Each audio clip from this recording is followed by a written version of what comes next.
What's up, everyone? Welcome into the Cannonballs podcast. As always, I'm one of your hosts, Dan Cannon. Co-hosting with me today is...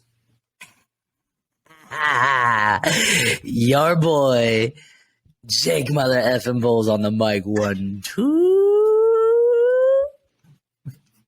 I wonder if Jake's happy because the San Francisco 49ers are advancing to the championship game yet again. You know, Yes, sir. It must be easy to be a fan of a winning franchise, you know. It is now. I don't know what to say, but... We will get into it. We will definitely get into it. Yeah, we'll get into it, everyone. But we got a great episode for you guys today. We're going to be breaking down the divisional round game by game, giving our thoughts, asking each other questions, you know, trying to give our takes on it. If you guys aren't already, like, comment, subscribe, turn bell notifications on. If you guys aren't already, hit us up on our Instagram at Cannonballs with a Z _podcast. Jake, do you have anything to add before we get going? Yes. First question I want to ask you. In your opinion, what was the best game of the weekend? Or let me say this. Well, I'll tell you, it definitely wasn't Cincinnati Buffalo. That game was a blowout. Yeah. Okay. So I want to. I want to hear what you think the best, just like to watch kind of game. The one that had you on the edge of your seat the most, I would guess, or I would say. It would probably be, I mean, two of the games were blowouts. The Jags-Chiefs was okay, but it kind of felt like the Chiefs always had the lead for the most part and like never really gave it up. It did get interesting when Patrick Mahomes went out for a little bit, you know, with his ankle, but then he comes back and just does Patrick Mahomes things. But it had to be the Cowboys 49ers because that was a great defensive battle. Yeah. These defenses were going at it, and then there was the occasional touchdown or field goal. So I'd probably say the 49ers Cowboys was the most exciting one, in my opinion. I agree. Yeah. If you were to say anything otherwise, I would have had to humbly disagree with you. It was definitely the closest. I think it was the closest for Vegas, betting wise too. I know I have my answer for this next question. I'm just going to say it. I want to ask you the question first, and then I'll answer it for me. Okay. Who had the most dominant win? And for me, that's the Bengals. The Bengals beating the Bills because the Bills are an actually good team. I mean, the Eagles, I'm not trying to take anything away from what they did. They're a great team. It's going to be a real fun game, Eagles versus 49ers. But the Bengals straight up manhandled the Bills. And, you know, you and me and a bunch of other ESPN analysis, blah, blah, blah, we all had the Bills at the beginning of the season going to the Super Bowl. You know, I was not high on the Bills going into the playoffs. I didn't think they looked good. They got away with a win against Miami, and, they kind of gave us the Vikings treatment. And okay. I'll answer this, and then I'm going to follow up with a question of my own. So I can see why you said Cincinnati and Buffalo, because Buffalo I consider a better team than New York as well. And Cincinnati ran all over them. It just looked easy. The defense obliterated the Bills. And, the passing attack just looked so fluid. It just looked so easy. I think it was the most entertaining game for a period of time because of the snow. I love snow. I'm a slut for snow. So it's like snow games are that was my dream, was to play football in the snow. So watching that, it was like the winter wonderland game. I love those games. But yeah, Cincinnati definitely manhandled them. I still am going to disagree with you. I do think that it was Philadelphia, because even though I consider Buffalo a better team than I consider New York, you still have to consider the fact that New York went into Minnesota and showed up, and they completely shut down New York, absolutely manhandled them 38-7, ran the ball on them, passed the ball on them. The defense stepped up. Daniel Jones, who looked good at times, couldn't get anything going. So I will say that I think Philadelphia had the most dominant win, but I think the most impressive win, I'm going to distinguish the two of those. The most dominant win was Philadelphia, but the most impressive win I'll give to Cincinnati because they impressed me the most by beating a better team the way they did. Interesting. Really quick. So my follow-up question is, going back to the Buffalo Cincinnati, did you hear about Stephon Diggs losing his shit apparently I did not. Game.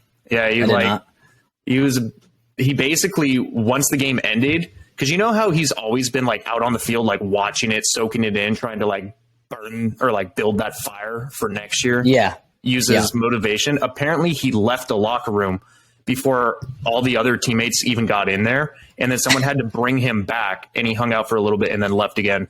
And then in like a press conference or a tweet or something like that, he was basically saying like, man, how the fuck did I not get the ball? Like, where is the ball, Josh?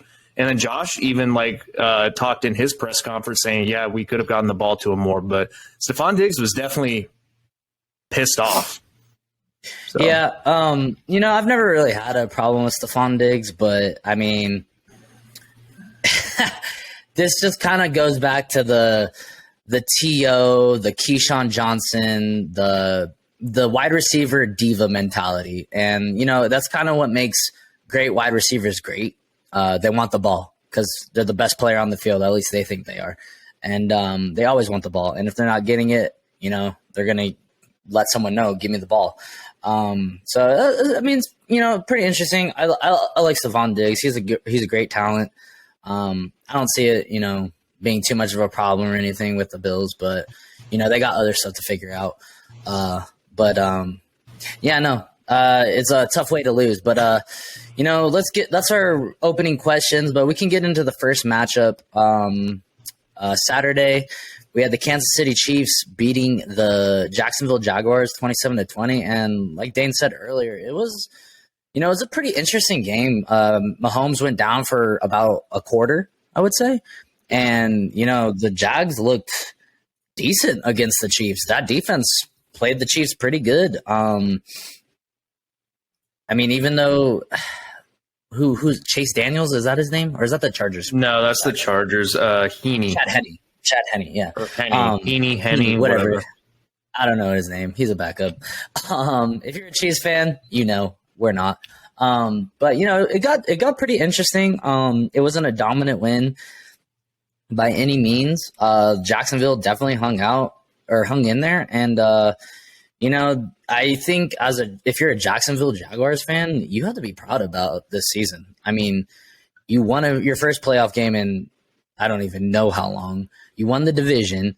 You were right in the thick of things with the Kansas City Chiefs, who are, before the Mahomes injury, arguably probably one of the most dangerous, the most dangerous teams in the NFL.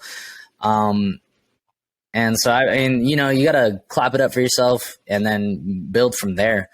And this is immediately 1 year after having back-to-back first-round picks, being the worst team in the NFL for 2 years prior to this, and then going straight to the divisional round. That's impressive. And, Trevor Lawrence definitely came out of his shell. I think Doug Peterson kind of unlocked him in a way and basically utilized his skill set correctly in his scheme. So, the sky's the limit for the Jacksonville Jaguars offense. They're going to be getting Calvin Ridley coming up. They should still have a good draft. I'm assuming they're going to have another good draft. And their players are young. So they're a young franchise. They're a young team. And, they're just going to get better as they progress throughout the NFL. Hopefully, if they can stay healthy, this team will probably be competing for playoff spots for the next 5-10 years. Yeah, the Titans are regressing. And the Colts, I don't know what the hell they're going to do next year. Texans. I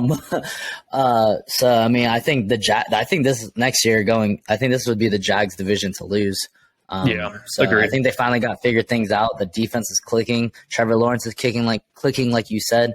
They were, like I said, they were right in the thick of things with in this game until, a very costly Jamal Agnew fumble, in the red zone. That I think that cost them the game. So it's very unfortunate. The Chiefs are pretty lucky to get out of there with a win, I think. And they're going to have a big test against the Bengals. What do you think? Did the Chiefs look as dominant as you think they should have?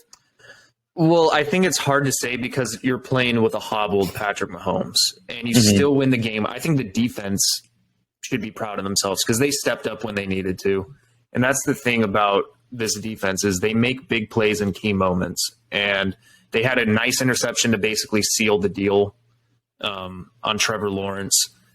And I don't know, Chris Jones, I thought would have had a more dominant performance, but I think that's also a testament to how well Jacksonville's offensive line has held up this year. So it's another good thing that they got going forward, because it was one of the worst for years. It definitely wasn't as dominant. Getting back to your question, I don't think it's tough to say, because, like I said, you go without Patrick Mahomes for a quarter. He comes back. He's obviously injured, but they still do enough to win. I mean, they got playmakers everywhere. And, yeah, I mean, I love watching Isaiah Pacheco. Did you see his one run? Dude, it looked like he got shot out of a cannon going down the left hash. He is fast. He is quick.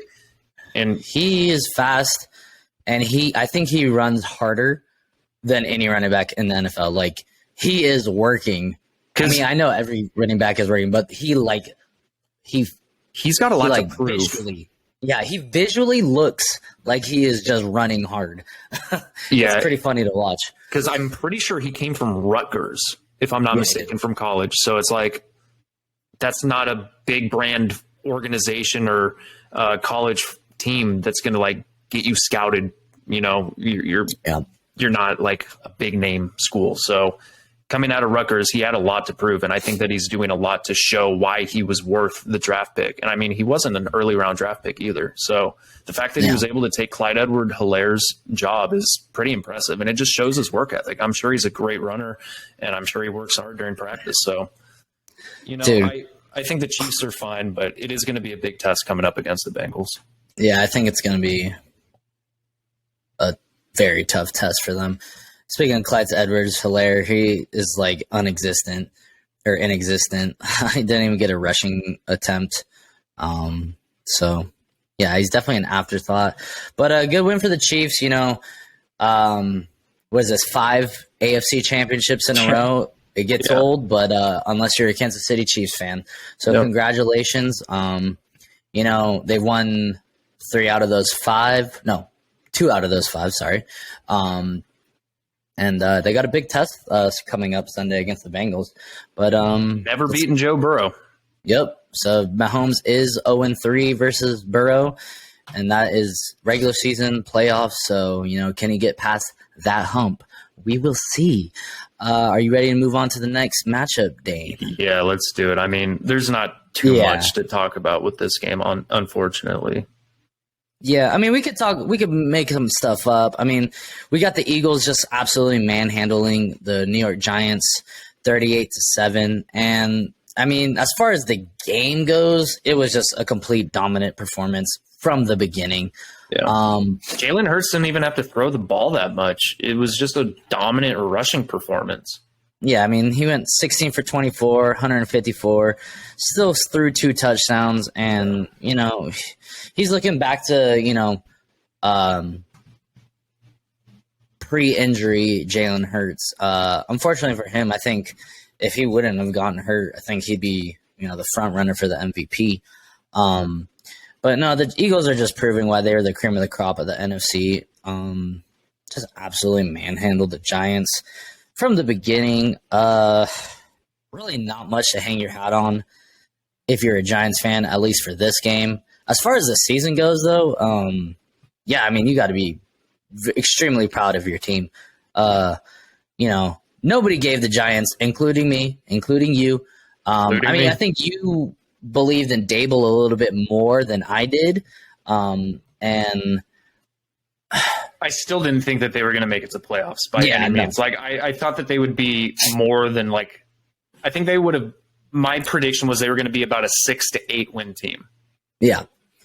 And I mean, if you guys remember from our offseason NFL talk, when we covered the NFC East, we figured out that, you know, before the season started, the NFC East had like 4 of the easiest schedules in the NFL. So maybe that was a testament, and that's why, you know, 3 out of 4 teams made it to playoffs. You know, only one team is really, I think, legit had a shot at the title. The Eagles are a good team. They benefited from an easy S schedule. I really don't have a lot to say about the Eagles. I mean, they're just rolling, man, and they're gonna have I think they're gonna have their toughest test against the 49ers because Agreed. It's kind of like I was looking at it. We talked about the division, or there's kind of this narrative of that the 49ers haven't played anybody, but there's scheduled like in-season schedules like adjusted or whatever. Like the 49ers and the Eagles have the two easiest schedules, 31 and 32, and and they're good teams. So they're just great teams benefiting from playing easy opponents. So that always goes into your favor. But I really don't have. Do you have anything to say about the Eagles besides they're a good team? I think I do have, one concern, because if they can't get the running game going, it's going to make the passing game harder because you got to marry the run to the pass game. And the 49ers are really good at shutting down the run, but it's also the same case for the 49ers because, the Eagles are these two teams are going to be a great matchup against each other. I know that this isn't the matchup that we're talking about. I'm kind of looking forward to it because this game against the Giants was kind of a blowout. But yeah, I think the only thing that I'd be concerned about is Jalen Hurts performing up to his expectation because he is looking better, but I've seen him look better than he has during the beginning of the season, especially with his passing attack. If you don't have to pass that much, by all means. He still had 2 touchdowns. He got it going on the ground. Kenneth Gainwell had a really freaking good game. Yeah, 112 yards. Yeah, he had more than Miles Sanders, I'm pretty sure. And they had 2 rushers almost rushed for 100 yards, which is incredible. So it's crazy, man. There's not too much to dislike about this team. Maybe coaching inexperience. Nick Sirianni, I think this is his second year as a head coach. That might be his second year. Yeah, he's a young head coach, so I don't know if that's going to play a factor.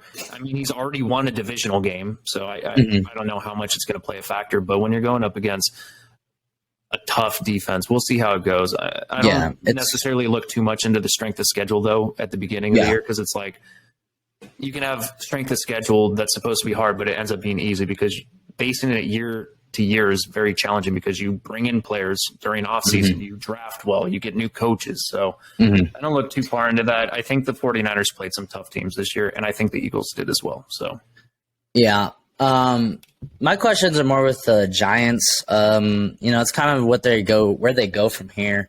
Cause I think Daniel Jones is in a contract year. So I guess I can ask you, do you think they bring him back? Yeah, I do. I think that Dable can build off of year one. In year one, Daniel Jones went to the playoffs with Brian Dable, so I think that they give him a contract extension. I don't think it's going to be top tier, but he did make playoffs in a brand new scheme that he learned in 1 year. So if you give him another year in this scheme, maybe he'll improve even more. Do you think they franchise tag him? I personally think they do. They could franchise tag him. Yeah, absolutely. They personally 2 years in a row if they want to pay like that premium price for the second year. Yeah.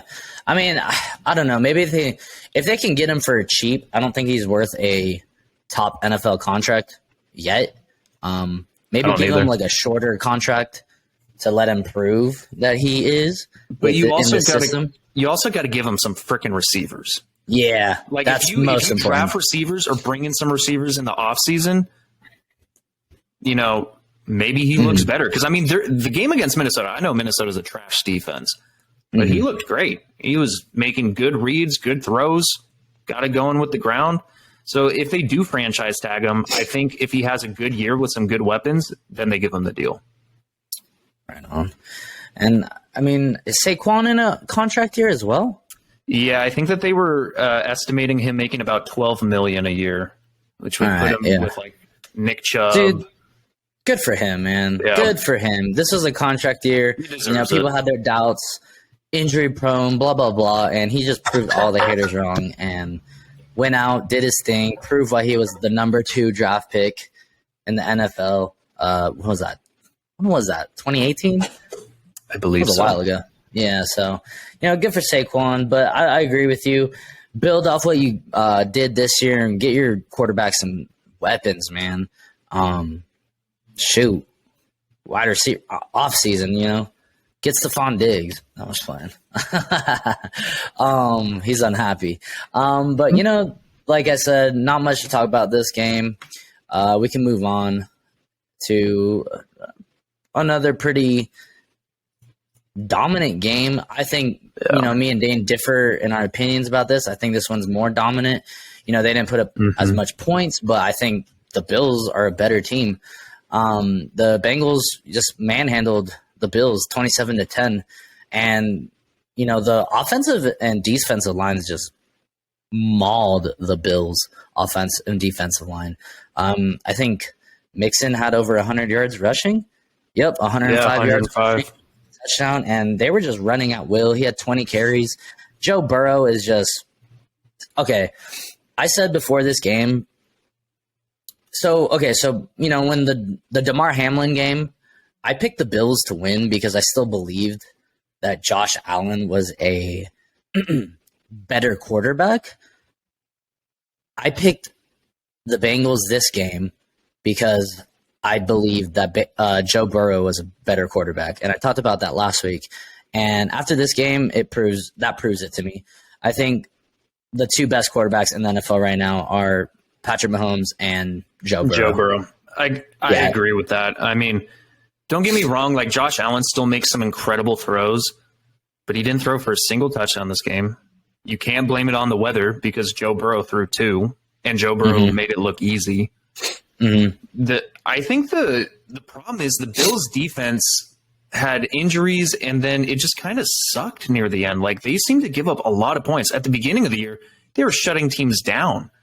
But then, with like injuries, it kind of reared its ugly head, and it just made it challenging for this defense to stop anyone, or at least to like prevent them from scoring a massive amount of points. I mean, it's tough, but yeah, Joe Burrow in this offense just looked phenomenal. I mean, it was ridiculous. It looked like a scrimmage. It looked like a varsity team playing a junior varsity team. Like, they just had their way with them, and he didn't even have to throw the ball that far. There were a couple throws that looked like lobs, and they got there. Just like no defender in sight. It's like, what the hell is happening? And he hit everyone. Higgins, Boyd, Jamar Chase, first touchdown of the game. He hit Hayden Hurst for a touchdown. That new freaking long-haired dude, Irwin, it was too easy. It was too easy. And, I mean, maybe I think someone said it talking about this game. I think the Von Miller injury kind of hurt them. Definitely. They weren't able to generate pressure. And, like you said, a bunch of safeties got injured. I think Poyer got ejected did he get ejected from the game? Or did he just get hurt? I don't know if he got ejected. I didn't see him get ejected. I'm not positive, though. Yeah, I thought he might have gotten ejected because honestly, the hit was on his own. You're talking about the hit in the end zone, correct? With the helmet to helmet? Is that what you're talking about? I thought he did like a helmet to helmet and they ejected him because he looked pissed walking off. Or was he hurt? I think it's because he hit his own teammate. Oh, okay. Because if I remember correctly, Poyer hit. Oh shoot, I don't even remember his name, but he hit him helmet to helmet in the end zone, and then they were both injured. But I don't think that there was like a flag, if I'm not mistaken. Okay, yeah, I was doing homework. Sorry about that, folks. I was doing homework and watching this game, so I wasn't. And honestly, like, I don't know if you felt the same way. I never felt like the Bills were in this game. I didn't either. Yeah, like, and that's why I was kind of doing homework and watching this. I was like, oh, this game kind of sucks. Like, the Bengals are just dominating. So real quick, I want to go back to the last couple games. We both picked the Chiefs to win. Dan picked the Eagles. I went for the upset, went for the Giants. I was badly mistaken. And we both went for the Bengals, which is pretty cool because a lot of people went for the Bills. And And, you know, speaking of back-to-back or, you know, consecutive AFC championships, this is 2 years in a row for the Bengals. Yep. And I think they're becoming the cream of the crop of the AFC, if I'm being honest. Oh, definitely. I mean, Joe Burrow is that guy. Dude, that one video that they had all over social media where he's just thrown in the snow and then he just does that like quick little turnaround. Dude, Joe Burrow really does have ice in his veins. You know, Yeah, he's a baller. He's a stud. I like him. I liked him coming out of LSU. I rooted for him because of his story with Ohio State and, you know, going to LSU. So, hey, props to the guy. He's one of the best in the NFL at such an early age. And so he's going to have a lot of – I'm assuming he's going to go to the Super Bowl multiple times. Yeah, I mean, if they can keep this core of wide receiver – I mean, for sure keep Jamar and T. And then, you know, Tyler Boyd's pretty old. Not old, but he's probably not going to be around for too much longer. And you can get another slot receiver easily. Yeah, I mean, slot receivers are dime a dozen. I mean, no offense to slot receivers, but, you know, they're not Jamar Chases or, you know, shit. Could you imagine freaking Joe Burrow with, like, what's the dude from the Raiders? Devontae Adams. No, Hunter Renfrow. Oh, Renfrow? Dude, Jamar Chase, T. Higgins, and Renfrow, bro. Just disgusting. But, I mean, you know, they want to try to get a championship now because I'm telling you this. Joe, a lot of money. A lot. I mean, this is his fourth year? Is this his fourth year? Third year. He was drafted the same year as Justin Herbert. So he's going into a contract year next year. Okay. So, I mean. They might pay him this offseason, though. Yeah. I wouldn't be surprised if they did. I would probably do it before it gets really expensive because I know there's a couple people that are on contract years, if I'm not mistaken. Oh, Lamar. So, you know, and if that could be an interesting thing with Lamar and Joe Burrow, you know, contract wise. But, you know, good for the Bengals. You know, I think everybody kind of doubted them. Nobody really picked them to be here. I thought they definitely had a slow start to the season also. Yeah, so and I thought they would have a slow start, and there were some games where they were just like, what the freak? Like, what the freak? What the fuck? And like, remember when they lost to the Browns and just got dominated on Monday night? Like, they just have had some very interesting games. I think a lot of these teams in the conference championship games had a bunch of interesting games, but you know, it's the NFL. It's a long season, and you can't really take that into account. You just gotta keep playing through. But congratulations to the Bengals. I think you are just becoming probably one of my favorites to win the AFC. So yeah, let's move on to the last matchup, Dane. Unless you got anything else to say. No, not really. I mean, Bengals are a problem, man. They're a threat, and especially with a hobbled Patrick Mahomes coming up, they've never lost also, even with a healthy Patrick Mahomes, so it's going to be tough. Yep. We'll see. We will see. Last matchup for the day. We had the 49ers beating the Dallas Cowboys 19-12, and like Dan said earlier, this was just a defensive game. You know, each side only scored one touchdown, just a bunch of field goals. I think the 49ers had 4 field goals. Cowboys had like 2. And it was just a good defensive game by both sides. I think if Dak was, I guess this could lead me into the next question for you. I think if Dak was a top 10 talent and had ice in his veins, they would have won this game because the defense did their job, held the 49ers to 19 points. You know, they were averaging 34 points a game since Brock Purdy took over or whatever it was, 32, 34. And the defense definitely did their job. You know, Micah Parsons didn't do a whole lot in this game, but the whole defense as a group did their job. They were making stops, you know, no turnovers, but definitely made some stops. And I think, I think the Cowboys win if Dak Prescott has a good game. And I want to ask you, do you think this loss lies on Dak's shoulders? Oh, absolutely. 100%. The defense did enough to keep them in this game, if not win it. You know, the turnover differential still favored San Francisco, but that was because of a bad fumble, in my opinion, on the punt for San Francisco.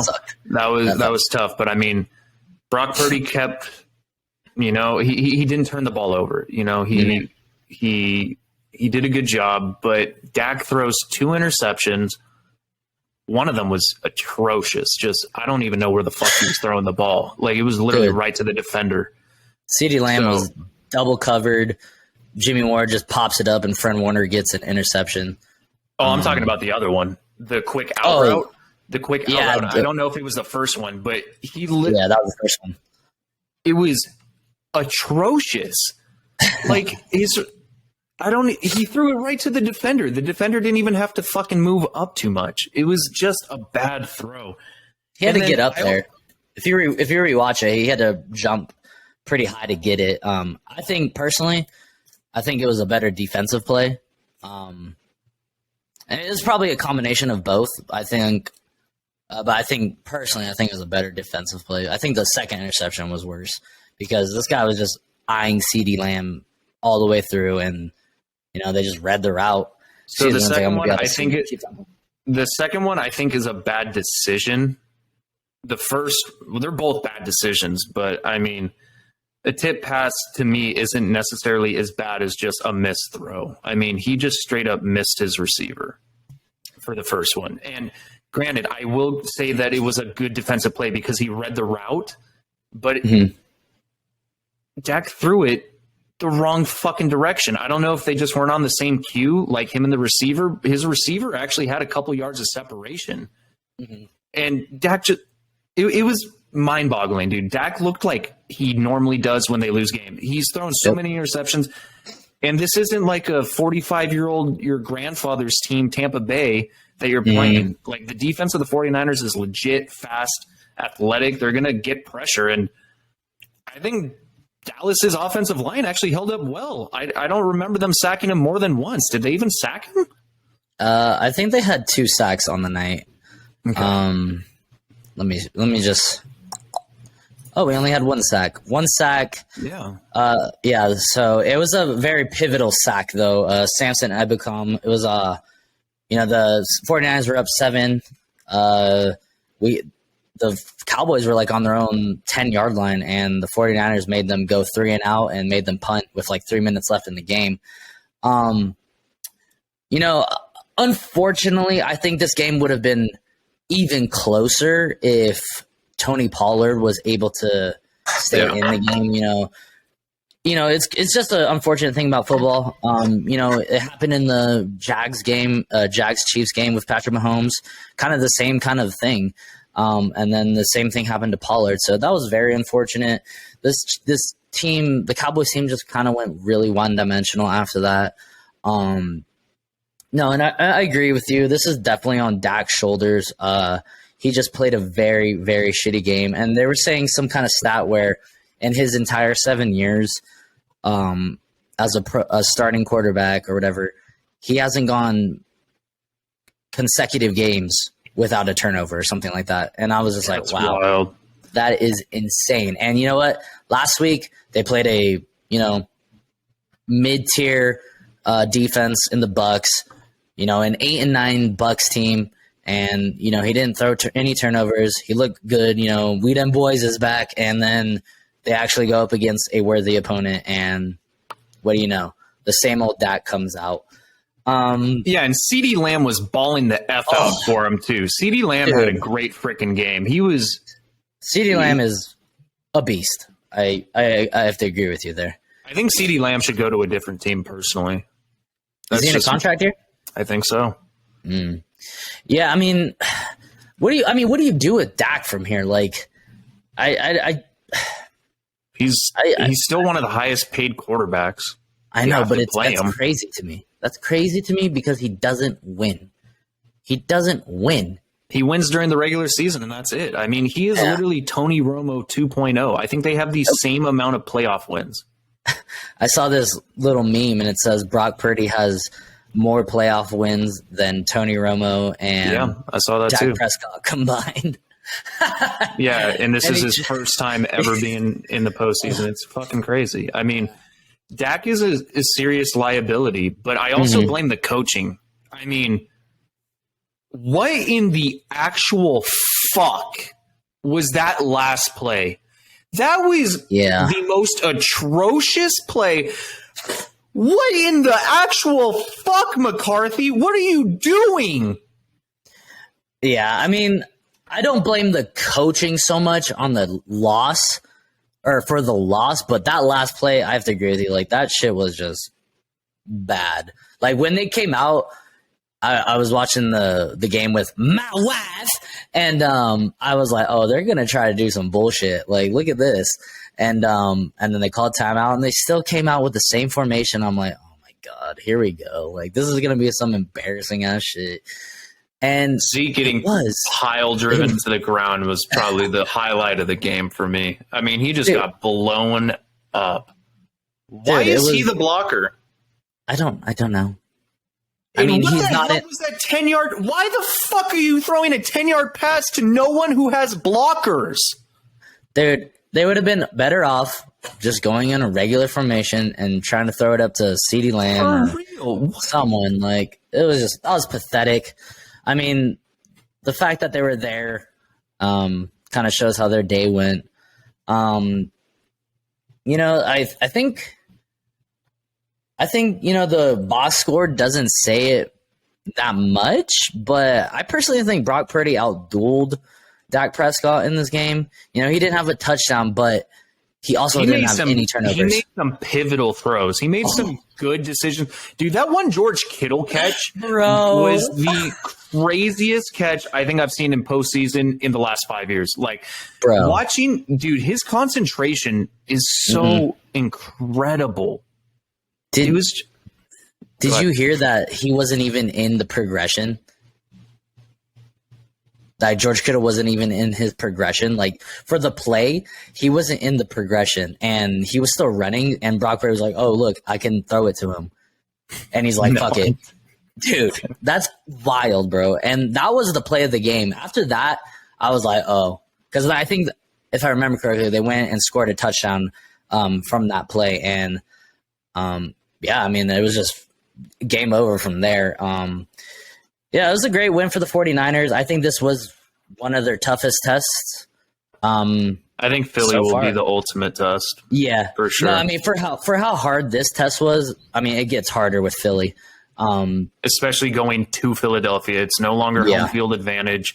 Traveling west to east coast, playing in the freezing, frigid temperatures of Pennsylvania. Yep. It's going to be a challenge. And that's one thing that I'm excited about, because like Dallas was a good stepping stone to build momentum off of going into Philadelphia, because I think Philadelphia's defense is even better than Dallas's, to be honest. I think Philadelphia's run defense is top tier, right behind San Francisco. That's funny because the Eagles' weakness is their run defense. They're ranked like 20. They're ranked like 21. I feel like every time I've watched them play, they just shut down the fucking run.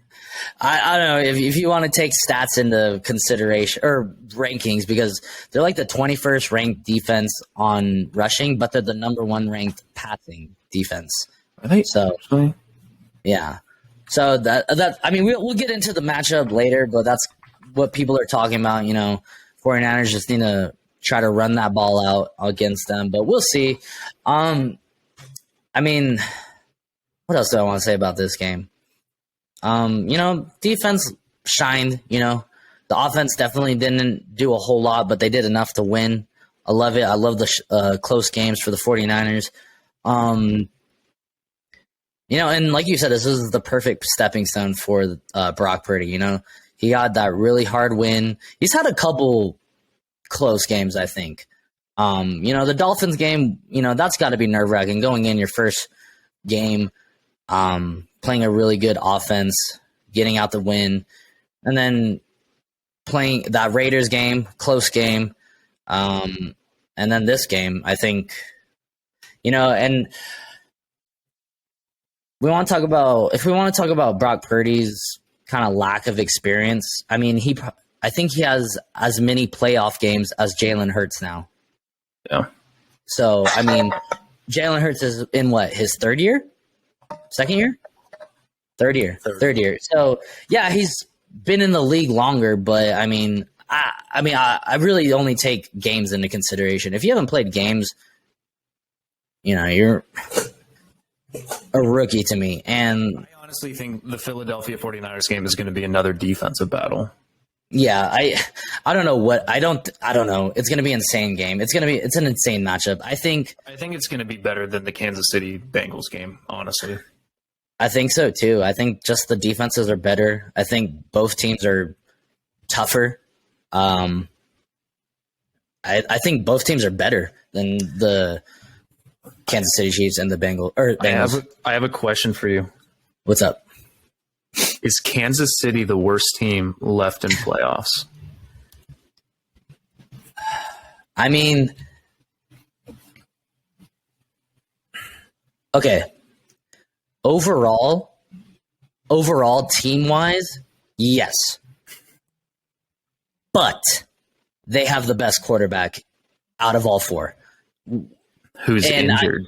He's injured, yes. So I don't know how he's going to play if he's still injured. If they shoot him up with something and he plays like, regular old Patrick Mahomes, the Chiefs will be fine. Because I don't know how many times I've seen the best team lose to the best quarterback. Because that's the thing about football. If you have the best quarterback, you're going to win 9 times out. I think you'll win 8 times out of 10.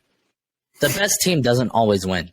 And I personally think the best teams are on the NFC side of the ball, most well-rounded, top defenses, top offenses, good quarterback play, good run games, good passing game. But then you got the AFC side of the ball where they just have the top 2 quarterbacks in the entire NFL. So I guess, to answer your question, yeah, I think the Chiefs are, in my opinion. I would honestly say right now that I would pick everyone over the Chiefs. I would pick the Eagles over the Chiefs. I'm picking Bengals, spoiler alert, over Chiefs, and I'd pick the 49ers over the Chiefs. Yeah. It's just how it is. I think they're a great team. Maybe it could be a little bit of bias because, I am a Chargers fan, but I just cannot see a hobbled Patrick Mahomes taking this team to the promised land. I just can't. Yeah. And the Chiefs defense is not that great. They come up with big plays and big moments, but you're talking about Eagles defense. You're talking about the 49ers number 1 ranked defense. And the Bengals defense has been stepping the F up. So I think they have the worst defense. Best quarterback, but who's injured, so I don't think that he's going to have the best play. But we'll get into it. That'll be on the next episode. I think we're done with the Dallas-San Francisco game. Yeah, Jake, did you have anything else you wanted to add? Yeah, I love it. A lot of sports analysis picked the Cowboys to win. I don't know why. I don't know why you thought the Cowboys would actually do it this year. They let everybody down. Dane, as much as bad luck as you have had as a Chargers fan, at least you're not a Cowboys fan. Sure recently. For the last 30 years, being a Cowboys fan has fucking sucked. Back in the 90s, 80s, 70s, whatever. They have 5 Super Bowls for a reason, but they haven't done shit since. So no, it was an okay overall. It's been an okay playoffs. I think last year's playoffs. I think the wild card was way more exciting than the divisional round. Yeah, there's a couple blowouts, but there was a couple blowouts in this divisional round. But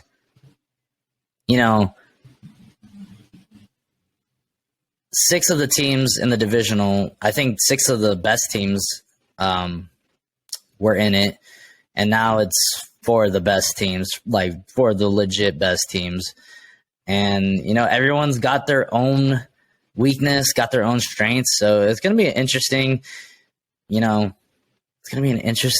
conference game weekend, and, it'll make for an even better Super Bowl, I think. So I'm ready for it. Couldn't agree more. I'm ready for All it right, as well. Dan. Lead us out. Guys. All right, guys. Thank you for tuning in to the Cannonballs podcast. Like, comment, subscribe. Follow us on our Instagram at cannonballs_podcast. Jake, do your thing. Thanks for listening. And as always, peace.